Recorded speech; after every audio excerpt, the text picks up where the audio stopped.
so well behaved. Hey, jabroni! You smell what the Rock is cooking? With the status of the 6 released performers still unknown to the mass audience with things about to become clear in the next hour, WCW hyped the return of Ric Flair to Nitro in over 3 months. The NWO opened the show getting a phone call from Nash, putting them in charge for the night with him off the show, as in reality Nash suffered a serious leg injury that would put him out of the ring for close to 2 months after undergoing surgery, with him set to come back in the acting commissioner role during the week. The NWO announced that the Harris brothers are joining the group, with Jarrett saying that Seed will defend the belt against him at Super Brawl.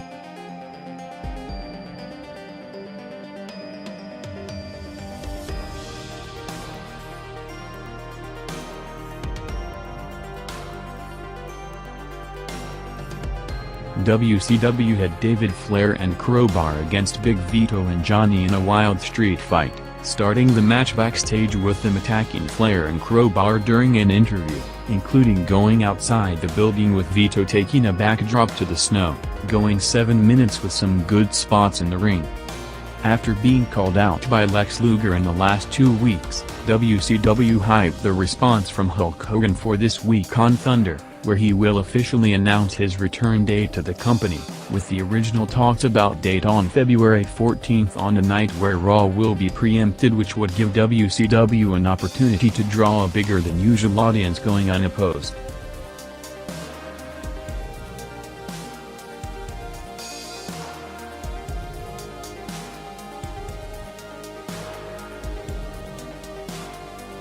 Ric Flair came out 3 minutes from the top of the hour, making his return since October, last seen attacked by the filthy animals in a desert, but with creative completely changing since then. The storyline was dropped, with the company looking to bring all the major names back on TV.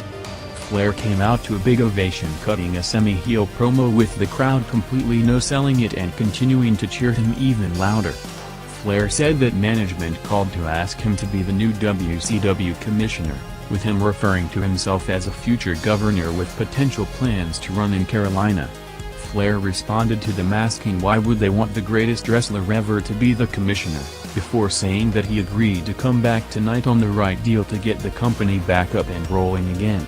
Flair talked about the last few weeks, which saw Funk and Anderson calling him to come back, telling Funk that for some reason Funk thought he would come back to support him, saying that there's a big difference between Terry Funk and Ric Flair before calling him out to the ring. Funk came out saying that he sensed some jealousy in his voice, reading a quote from Mick Foley's book, which Foley said that Flair is not on Funk's level, calling him petty and selfish for not joining him against the NWO, and saying that he doesn't even care about his son who's acting like an idiot.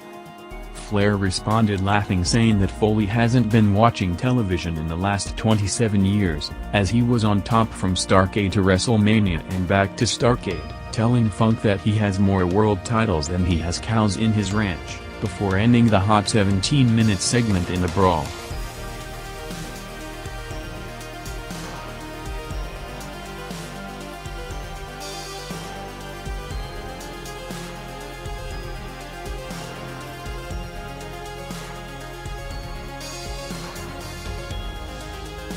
With rumors flying around all week, Raw started with a tag match of the Outlaws against Snow and Blackman.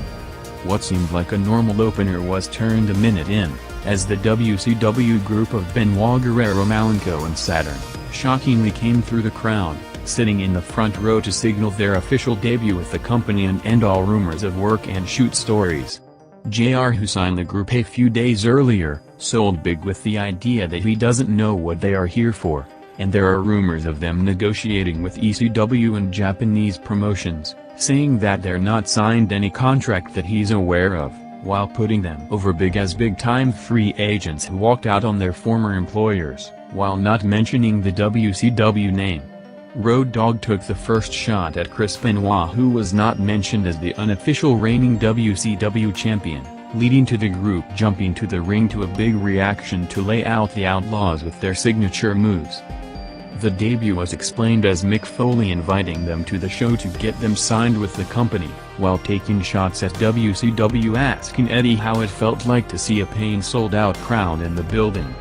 During the show both Foley and JR put over the group big to establish them to what might be a percentage of a new audience, with JR saying that the four can be stars anywhere there's a ring, and Mick Foley calling them four of the greatest wrestlers of all time.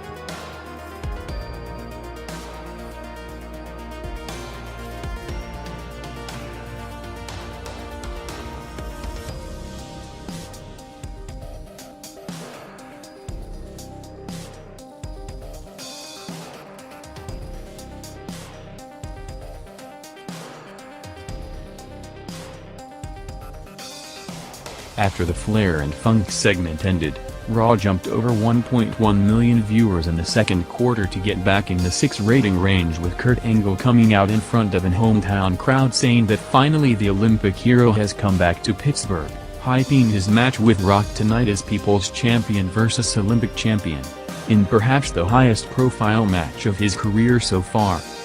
With the bar rising by the week, the Hardys and Dudleys were pushed to top themselves in more spectacular spots on a weekly basis. WCW, ironically after the Foley line, was coming in front of a legit paying sold-out crowd at the First Union Center in Pennsylvania, with Page vs. Disco coming up next.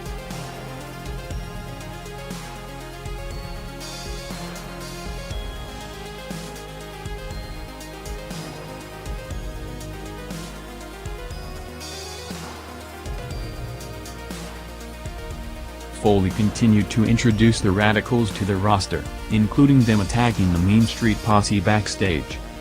Next was Big Show in a handicap match against Too Cool, with them getting to make several comebacks until Show went over with a powerbomb.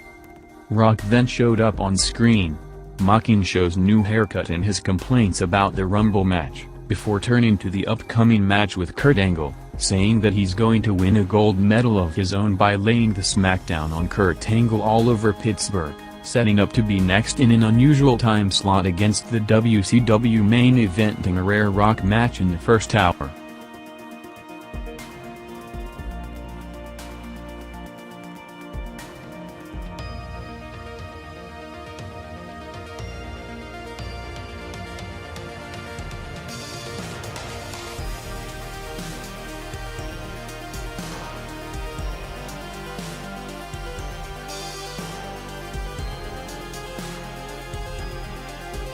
WCW's 6-man tag main event of Jarrett and the Harris Brothers against Seed Funk and Flair ended up as handicap match, with Flair not showing up.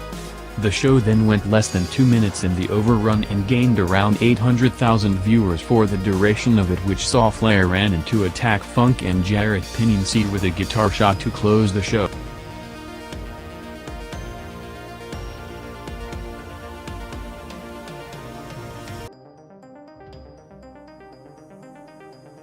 Rock came out to a big ovation from the Pittsburgh crowd, with an impressive display of signs rarely seen in any genre, as every corner of the Civic Arena from top to bottom was covered with Rock signs and references in a unique visual. Rock and Angle went 5 minutes in a strong match that will be a sign of things to come, bumping Raw to a head-to-head peak 6.7 rating. Angle took the microphone mid-match telling the booing crowd that he was born in a hospital near the building, with Rock responding that it doesn't matter where he was born, ending up with Rock pinning Angle with the people's elbow to give him his first official loss in the company.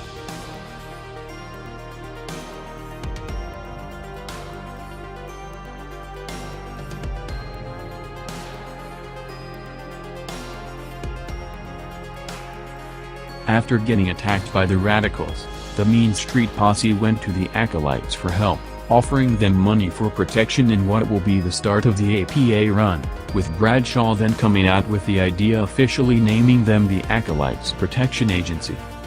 With the WWF booming across the board, including sell-out crowds for all TV tapings and house shows, the company was featured in a headline cover story on Newsweek with Rock, Vince and Chyna, in addition to 4 covers of Rock, Foley, Triple H and Chyna on the latest TV Guide.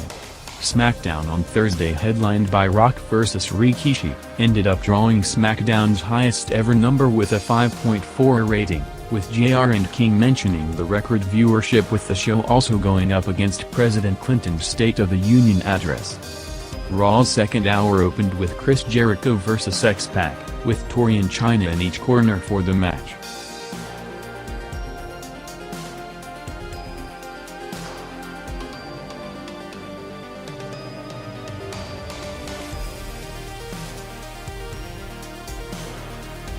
Raw unusually peaked in the middle of the second hour, drawing a 7.4 rating for the Lumberjill match along with Foley and Radicalz backstage segments.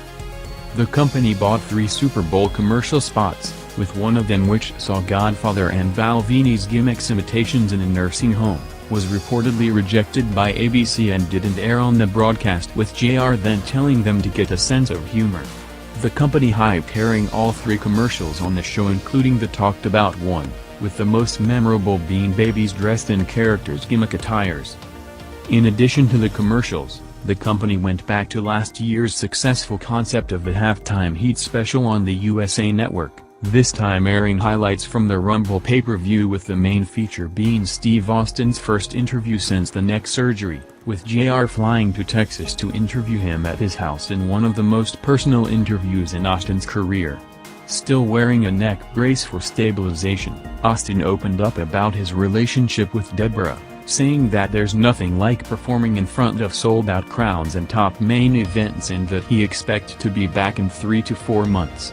The 21-minute special didn't match last year's record 6.6 rating for the Rock Mankind match, but still drew a strong 5 rating, going head-up with the halftime show. The APA's first protection job was with the Dudleys, putting the Hardys through 3 tables in a post-match attack. A few minutes before the main event, in the answer to the show-long angle of Mick Foley getting the group to be signed to contracts, Triple H said that they're not ready and threw them out of the building, with Foley smiling and telling him that he made a big mistake. Hunter came out for the promoted match with Kane, who never showed up, instead getting Cactus Jack, who told him that he brought in 4 men who can tear the house down in any country in the world, and he threw them out, starting a brawl in the ring, with the Radicalz coming back out and beating down Triple H, doing a 7.3 overrun to end a show designed to establish to the audience that the group has arrived and are main players on the roster.